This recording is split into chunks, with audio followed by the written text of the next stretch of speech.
बहुजन आघाडीने लोकसभा उमेदवारांची चौथी यादी जाहीर केली आहे। यामध्ये मुंबई उत्तर पश्चिम, भिवंडी, पालघर यासह रायगड, दिंडोरी, जळगाव, धाराशिव या लोकसभा मतदारसंघामधल्या उमेदवारांचा समावेश आहे। सांगलीमधून महाविकास आघाडीची उमेदवारी मिळाली नसल्यामुळे विशाल पाटील हे नाराज आहेत।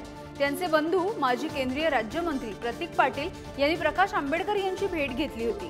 चौथ्या यादीमध्ये विशाल पाटील किंवा प्रतीक पाटील यांची नावे कदाचित जाहीरही होऊ शकतात। मात्र अद्याप सांगलीच्या जागेबद्दल काही ठोस निर्णय न झाल्यामुळे उमेदवारी जाहीर करण्यात आली नसल्याची माहिती मिळते आहे।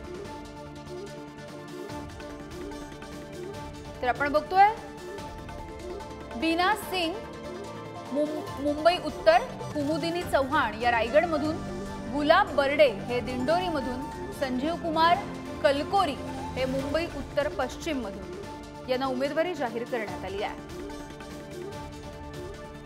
तर भाऊसाहेब आंदळकर उस्मानाबाद, विजया म्हात्रे पालघर, निलेश सांबरे भिवंडी, प्रफुल्ल लोढा जळगाव।